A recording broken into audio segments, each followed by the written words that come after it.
Imehudhuriwa na viongozi mbalimbali kutoka bara la Afrika. Na tukirudi hapa nchini ni kuwa tayari matayarisho yanaendelea katika uwanja wa Kasarani pale tayari kwa shughuli za kumwapisha Rais Uhuru Kenyatta. Na sasa kuna habari ambazo zinatolewa kuhusiana na hafla yote. Hebu sasa tusikie. Of putting together the arrangements for the final swearing in of the president is usually called the assumption of President Office Committee. We have been working since Monday in preparation to ensure that the function takes place successfully.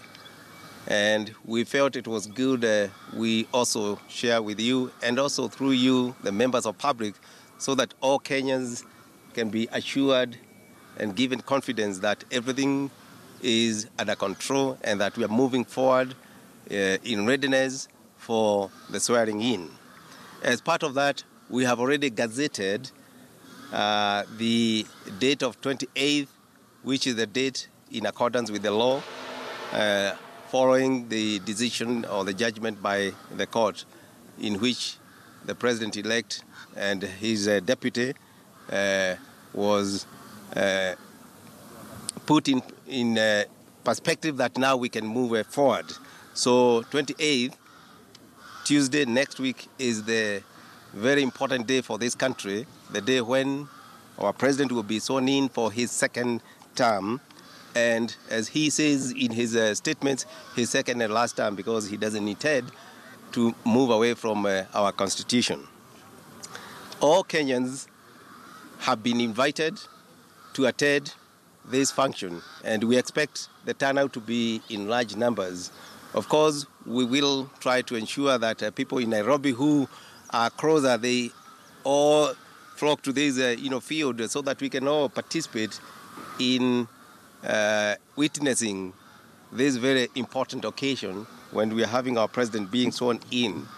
And as part of the arrangements, because we know people moving to this venue, it will be a bit hectic. And at the same time, because we'll be getting international visitors who have been also invited and who will be attending this function, we will try to ensure the management of the traffic, and in particular some of those roads where we expect our dignitaries to pass through are managed in a manner where it also doesn't create a challenge for our public.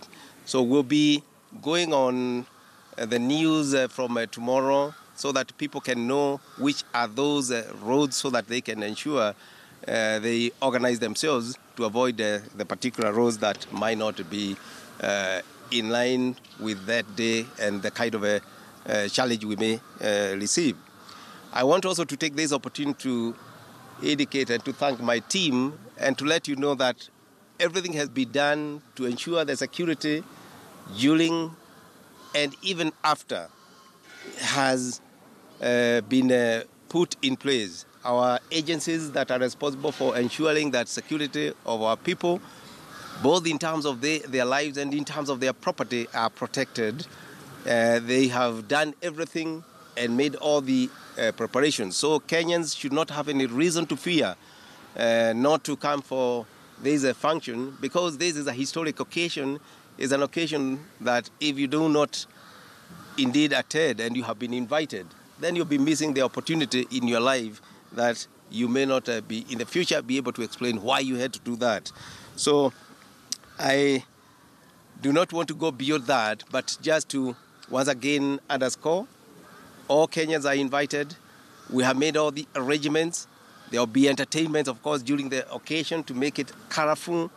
And we would expect that our media, the Fourth Estate, can be able to highlight this to be a function that would put our nation in the global context on a higher, mapping perspective. So with that, unless there are some issues that perhaps you want to take up with me, I would say that is all for today.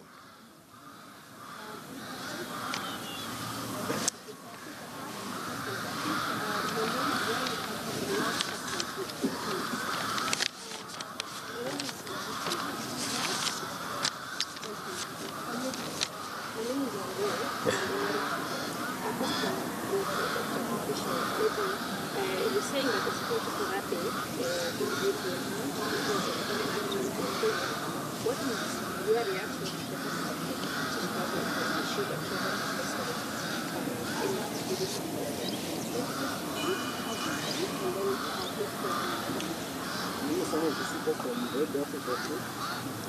I'd like to know if you can help us with the names of our presidents who have confirmed to attend the event.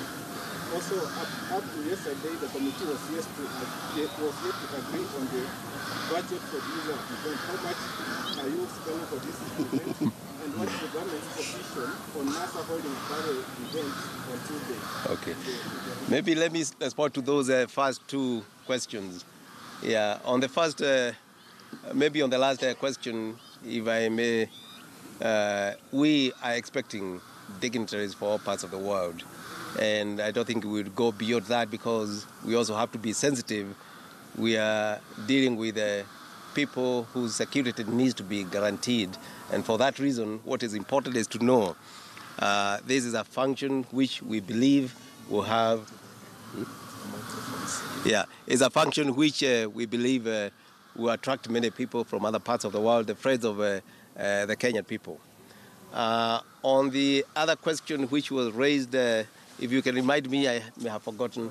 The budget. Well, we are not really spending, a lot of money. What we have been able to put together, and we think it is adequate, is slightly above 300 million Kenyan shillings.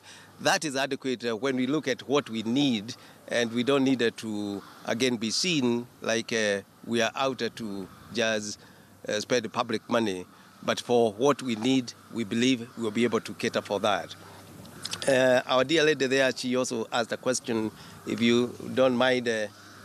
Travel ban. The travel, yes. Well, it's true. And you see, I would say the UK, they have the freedom to let their citizens who may be living in Kenya.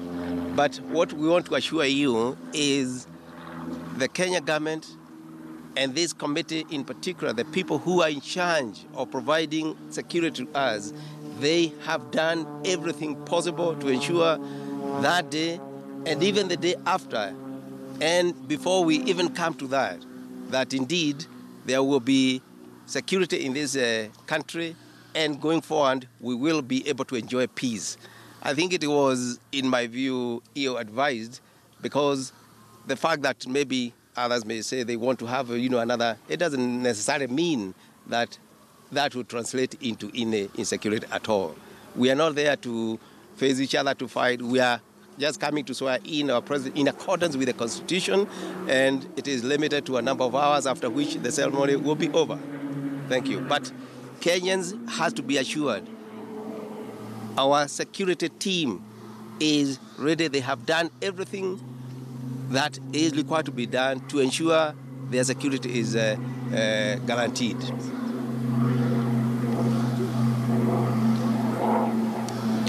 Mtazamaji, hizo hapo ni taarifa za kamati inayoandaa shughuli za kuapisha kwake Rais Uhuru Kenyatta katika uwanja wa Kasarani ya hapa jijini Nairobi. Bila shaka shughuli ambayo itatekelezwa siku ya Jumanne wiki ijayo. Mtazamaji, basi ningependa kwa sasa nikupe taarifa ya ule katibu mkuu katika chama cha kusimamia wafanyikazi hapa nchini KOTU, ambapo sasa Francis Atoli anazungumza. Hebu tumsikize.